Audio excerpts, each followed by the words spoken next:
Assalamualaikum warahmatullahi wabarakatuh. Bertemu lagi sama aku. Hari ini aku mau nyeritain tentang kisah Nabi Ismail alaihissalam. Seperti yang kita ketahui, Nabi Ismail adalah putra dari Nabi Ibrahim. Beliau dilahirkan dari istri kedua Nabi Ibrahim yang bernama Siti Hajar. Istri pertama Nabi Ibrahim yang bernama Siti Sarah yang memberi saran kepada Nabi Ibrahim untuk menikah lagi agar mendapatkan keturunan. Sudah bertahun-tahun Nabi Ibrahim tidak kunjung diberikan keturunan, padahal umurnya sudah cukup tua. Atas izin Allah, Nabi Ismail pun lahir dari rahim istri kedua Nabi Ibrahim, Siti Hajar. Nabi Ibrahim pun sangat gembira atas kelahiran anak laki-lakinya tersebut. Nabi Ibrahim sangat bahagia dengan kelahiran Ismail yang kelak akan menjadi Nabi Allah. Maka demikian Allah menguji keimanan Nabi Ibrahim dengan memerintahkannya mengajak Siti Hajar beserta Ismail ke sebuah tempat yang tandus bernama Mekah. Ketiganya pun berangkat meninggalkan Siti Sarah di Syam.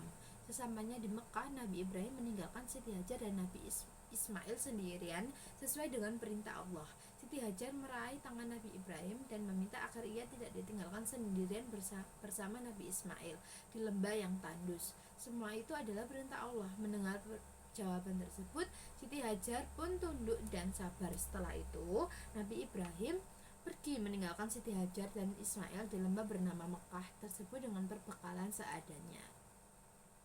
Terus ini kisah Nabi Ismail dengan air Zam-Zam. Ini asal mula air Zam-Zam tercipta atau ada gitu. Lembah itu sungguh sunyi. Lembah yang dimaksudkan ini itu kota nanti yang bernama Mekah seperti itu. Dulu masih hanya sebuah lembah, tidak ada manusia atau seekor binatang pun di sana karena kan masih tandus ya teman-teman. Jadi masih tanah gitu. Ini juga Nabi Ismail ini nanti sebagai awal mula hari raya Idul Adha. Terus tidak juga ada tumbuh-tumbuhan atau air yang mengalir. Kondisi itu membuat Siti Hajar sangat khawatir dengan keadaan Ismail yang masih menyusui. Saat perbekalan mereka habis, Ismail mulai menangis kehausan. Siti Hajar pun mendaki bukit Safa untuk mencari air, tetapi ia tidak berhasil menemukannya. Kemudian ia berlari dan mendekati bukit lainnya yaitu Bukit Marwah, tetapi tetap tidak menemukan apa-apa.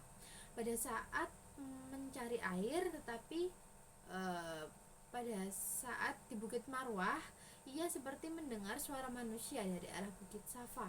Ia pun segera mendaki kembali ke sana. Ternyata tidak ada siapa-siapa. Ketika ia di atas Bukit Safa, ia seperti melihat mata air dari Bukit Marwah. Ia pun kembali berlari ke sana, tetapi lagi-lagi tidak berhasil menemukan apa-apa. Tangisan Ismail semakin kencang dan menyayat hati Siti Hajar. Tanpa sadar, Siti Hajar sudah membolak-balik antara Bukit Safa dan Marwah sebanyak 7 kali hanya untuk mencari air dan pertolongan. Akhirnya ia kelelahan, air susunya sudah habis karena tubuhnya memang kehausan. Ismail terus menangis, meminta minum. Pada saat itulah muncul malaikat Jibril yang mengatakan kepada Siti Hajar kalau Allah akan menjaga keduanya dengan izin Allah. Malaikat Jibril menghentakkan kakinya di sebuah tempat, lalu keluarlah air yang sangat banyak. Air yang begitu jernih dan segar itu keluar terus-menerus tanpa henti membanjiri tempat di sekitarnya. Malaikat Jibril berkata Zam-Zam, yang artinya berkumpulan. Air yang melimpah tersebut berkumpul menjadi mata air yang sekarang dikenal dengan mata air Zam-Zam. Pada saat di kota Mekah, pada saat menggunakan ibadah haji biasanya kan biasanya kalau ada orang yang kembali lagi ke tanah air biasanya kan banyak yang minta air Zam-Zam kan. Nah, ini ternyata air Zam-Zam ini ada dari zaman Nabi Ismail masih kecil. Terus Siti Hajar akhirnya meminum air Zam-Zam tersebut, lalu membasuh wajah Ismail dengan air tersebut. Zam-Zam adalah air ajaib. Ia tidak hanya menghilangkan dahaga, tapi juga mengenyangkan perut sehingga air susu Siti Hajar terisi kembali. Lalu Ismail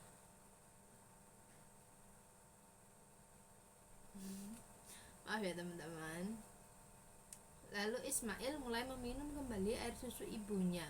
Keberadaan air Zam-Zam membuat burung-burung di padang pasir berterbangan di atasnya. Peristiwa ini dilihat oleh sekumpulan orang dari suku Jurhum yang sedang melintas.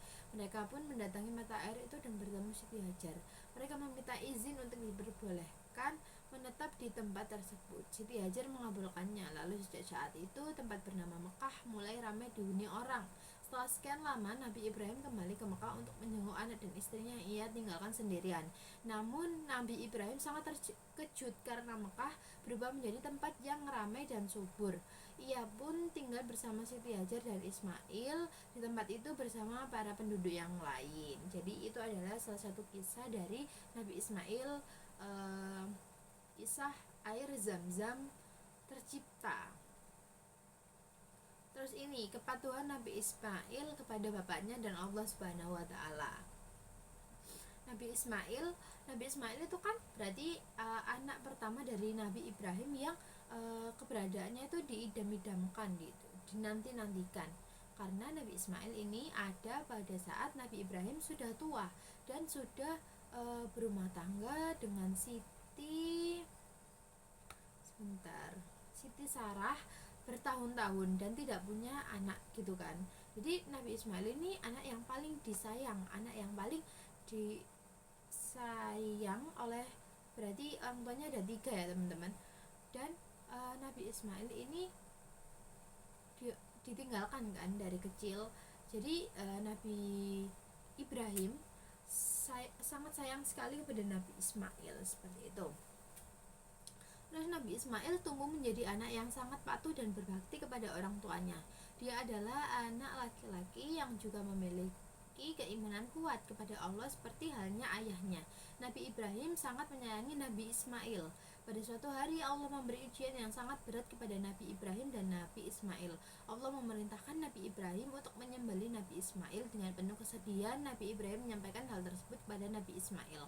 Namun bukannya menentang, Nabi Ismail malah mendukung sepenuhnya perintah Allah. Nabi Ismail meminta ayahnya segera melakukan penyembelihan itu. Ia berserah diri kepada Allah dan berharap menjadi bagian dari kelompok orang-orang yang bersabar. Sungguh kasihan Nabi Ibrahim, ia sudah menunggu sekian lama untuk mendapatkan keturunan di usia tuanya. Ketika mendapatkan anak laki-laki yang sangat ia sayangi, Allah memerintahkan untuk menyembelihnya. Namun sebagai seorang nabi, ia tidak pernah ragu untuk menjalankan perintah Allah. Begitu juga Nabi Ismail yang begitu sabar dan ikhlas menerima perintah tersebut. Akhirnya kedua laki-laki luar biasa ini berangkat mencari sebuah tempat yang nyaman untuk melakukan penyembelihan.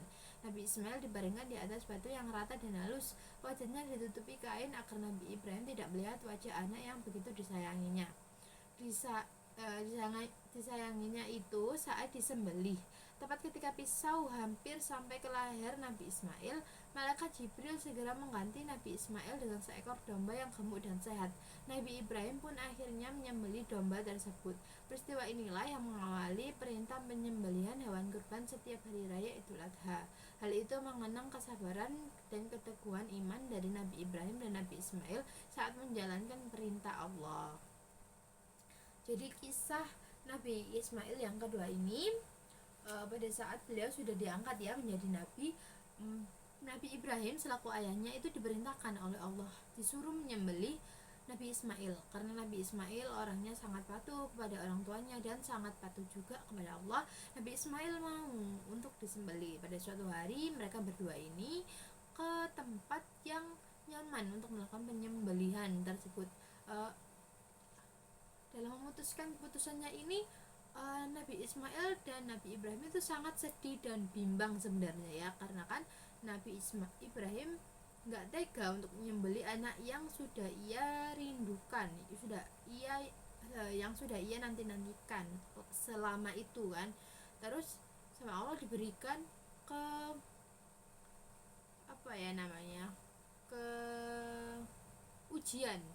diberikan ujian untuk menyembelih anaknya sendiri, tetapi karena keikhlasan Nabi Ismail sebagai seorang anak dan sebagai seorang nabi yang patuh kepada Tuhannya, Nabi Ismail akhirnya mau. Mereka berdua mencari tempat kan. Ternyata pas mau disembelih itu, pas sudah Nabi Ismail dibaringkan, mau disembelih, akhirnya Nabi Ismail berganti menjadi seekor domba. Akhirnya sampai saat ini lahirnya hari kurban, hari raya Idul Adha. Biasanya cerita Nabi Ibrahim dan Nabi Ismail ini setiap tahun selalu menjadi khutbah atau ceramah pada saat sholat hari raya Idul Adha. Terus ini yang ketiga ada kisah Nabi Ismail dan istrinya. Nabi Ibrahim kembali mengunjungi Mekah setelah Nabi Ismail mempunyai istri dan Hajar telah meninggal dunia. Akan tetapi pada saat itu beliau tidak mendapatkan putra. Beliau hanya bertemu istrinya. Nabi Ibrahim menanyakan perihal tersebut kepada putranya Nabi Ismail. Nabi Ibrahim kan setelah ada penyembelihan ini, Nabi Ibrahim pulang lagi kan ke rumah istrinya Siti Sarah itu.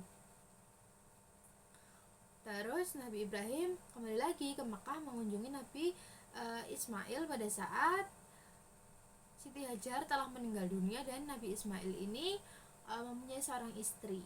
Terus Nabi Ibrahim ini nggak ketemu sama anaknya, ketemunya sama istrinya. Terus dia bertanya kemana gitu kan, kemana anakku Ismail. Terus istrinya jawab, dia sedang pergi mencari nafkah untuk kami. Kemudian Nabi Ibrahim menanyakan ihwal penghidupan dan kesejahteraannya. Istri Nabi Ismail berkata, kami dalam kondisi yang buruk, kami hidup dalam kesempitan dan kemiskinan. Sang istri mengadu kepada Nabi Ibrahim. Nabi Ibrahim berkata, apabila suamimu datang, sampaikanlah salamku kepadanya, sampaikan pesan bahwa dia harus mengubah ambang pintunya. Setelah Nabi Ismail datang, beliau bertanya kepada istrinya, apakah tadi ada orang yang datang? Sang istri menjawab, benar, tadi ada orang tua datang ke sini. Dia bertanya kepadaku ihwal engkau. Aku pun menceritakannya dan dia bertanya tentang ihwal kehidupan kita. Aku pun bercerita bahwa kita hidup dalam kemiskinan dan kesusahan. Terus Nabi Ismail bertanya lagi, apakah dia berpesan sesuatu kepadamu? Istrinya menjawab, benar, dia menyuruhku menyampaikan salamnya kepadamu dan menyuruh engkau untuk mengubah ambang pintu rumahmu. Nabi Ismail berkata, dia adalah bapakku, dia adalah ayahku, dia menyuruhku menceraikanmu, maka kembalilah kamu kepada keluargamu. Nabi Ismail kemudian menceraikan dan beliau mengawini wanita lain dari suku Jurhum. Terus Nabi Ibrahim kembali lagi mengunjungi Nabi Ismail beberapa waktu kemudian dia tidak bertemu lagi dengan Nabi Ismail. Terus Nabi Ismail ini dia bertemu dengan istri Nabi Ismail yang lain. Yang pertama kan disuruh menceraikan ya teman-teman. Terus Nabi Ibrahim bertanya lagi, bagaimana ihwalmu, bagaimana kehidupanmu di sini gitu kan. Terus sang istri menjawab, alhamdulillah kami baik-baik saja dan berkecukupan. Kata sang istri. Nabi Ibrahim bertanya, apa yang kalian makan? Daging, jawab sang istri. Nabi Ibrahim bertanya lagi, apa yang kalian minum? Istri Nabi Ismail menjawab, air. Ismail dan istri keduanya akhirnya melahirkan banyak keturunan. Karena Nabi Ibrahim ini sudah tahu gitu ya, yang pertama itu kurang bersyukur orangnya, yang kedua ini alhamdulillah orangnya istrinya Nabi Ismail yang kedua ini sangat baik, seperti itu.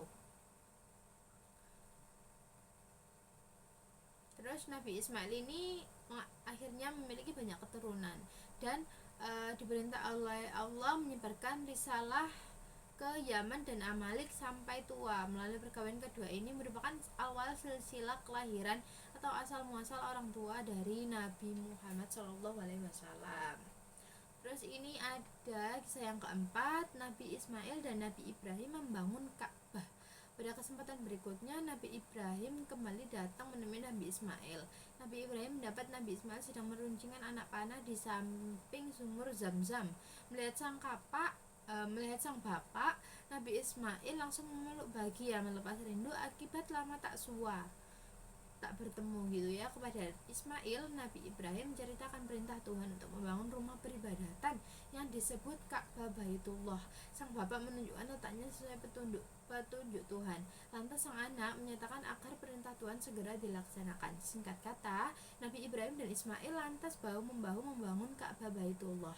Ibrahim memasang, menyusun dan meletakkan antar batu, sedangkan Ismail mencarikan dan membawakan batu kepada ayahnya.